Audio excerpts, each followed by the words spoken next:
Hello friends, today we are going to learn one part or one topic, that is, do schools really kill creativity?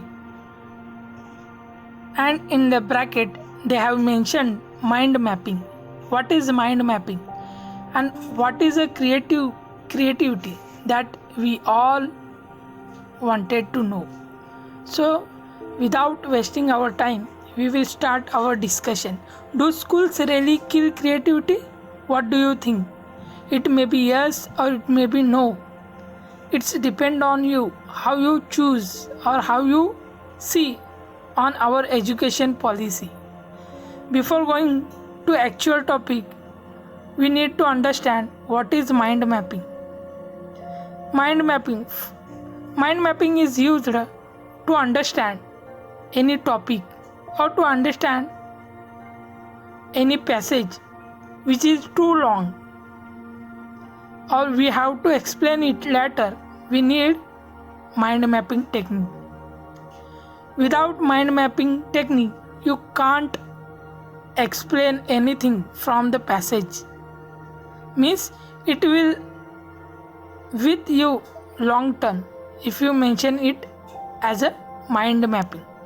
So what is mind mapping? In mind mapping, you will get main idea along with branches, and with some branches you will get tweak, or we can call it as a sub branch. Suppose we have a education system. Education system, it is a main idea, and there are some branches like medical, like engineering, like accounts, like arts. So this is what the main idea and sub branches. This is one thing. There are lots of examples with which we can store any information in a smart way or in a short way. Suppose we have a river system, we have a river. So we know that there are too many sub rivers or sub branches like Ganga, Brahmaputra, Yamuna, Godavari, Gandak, Kosi, Wainganga, Painganga, Ravi, Beas, Satluj. These are the sub branches. So if you mention it here, you will understand it betterly. So mind mapping is used to understand the things, and it will be remember forever. Suppose we have got main idea like our vehicles are two-wheeler vehicle, four-wheeler, six-wheeler, eight-wheeler, three-wheeler. Means these are the sub branches and vehicle is the main branch. Hope you have understood what is mind mapping and all that. So let's start. Here they have given this is the main idea and that is sub branches. Here they have given one activity and they have given some information about Sir Ken Robinson claims.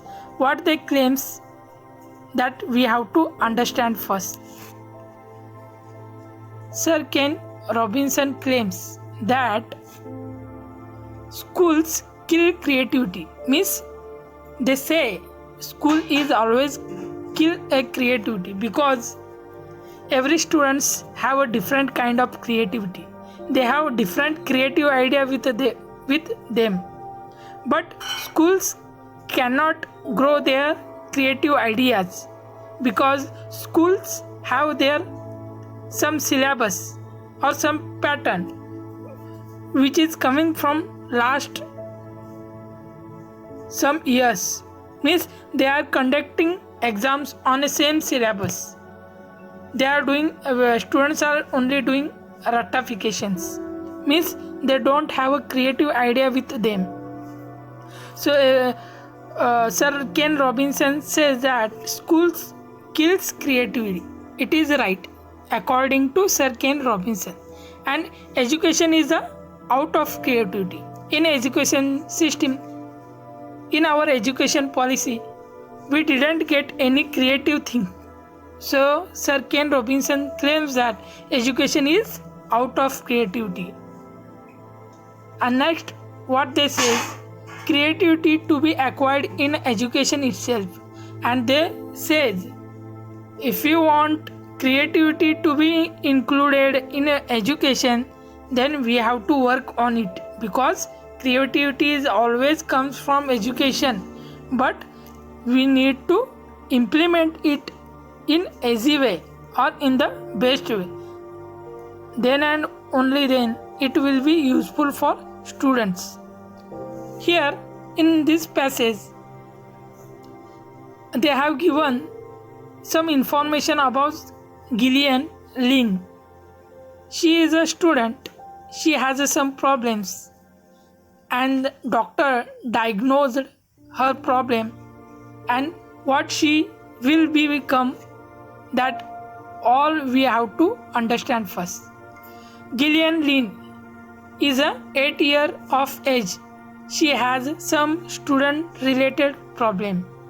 Means in this passage they mentioned all the details, but for mind mapping we need to create main idea and sub branches or branches.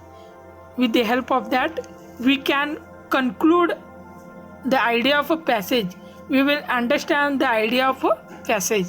So young girl, 8 years of age, she has some student related problems.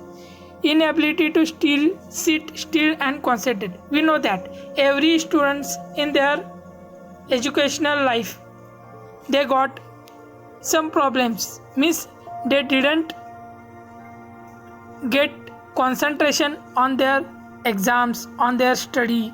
They even can't sit for half an hour.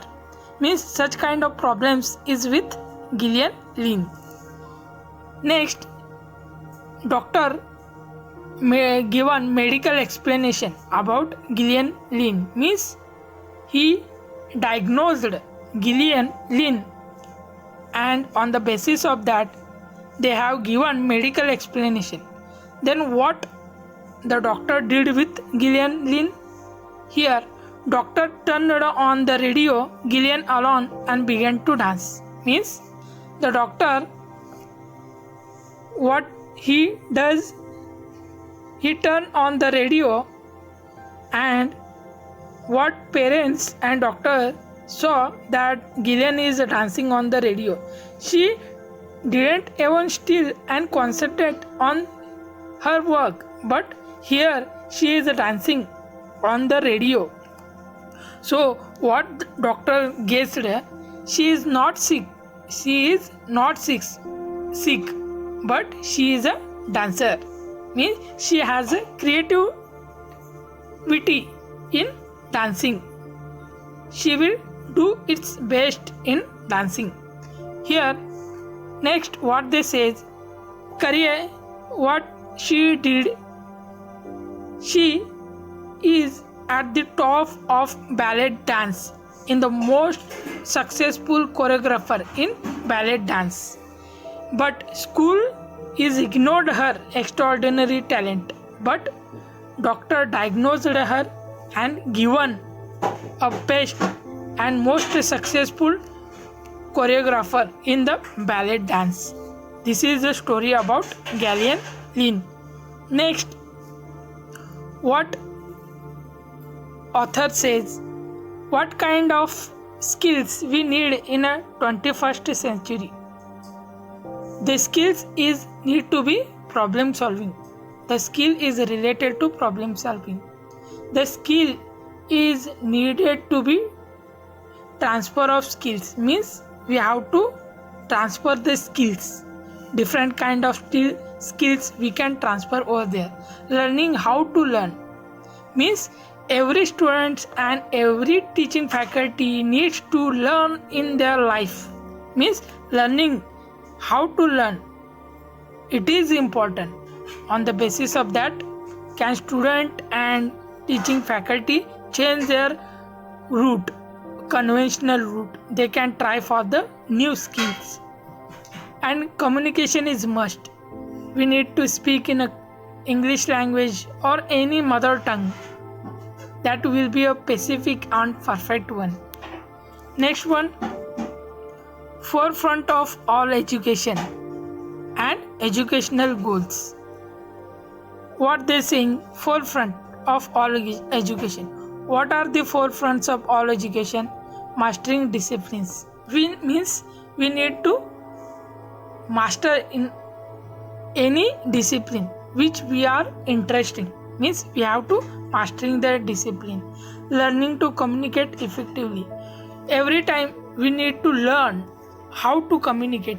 Communication is most important in today's life. Without any communication you can't even grow. That's why they are saying learning to communicate effectively. It is more important. Engaging civically in the discussion and argument. So do school kill creativity? And we need to always engage in a discussion or in an argument. That do really schools kill the creativity? Is that right? We need to argument on that, or we need to discuss on it. So what kind of education goals?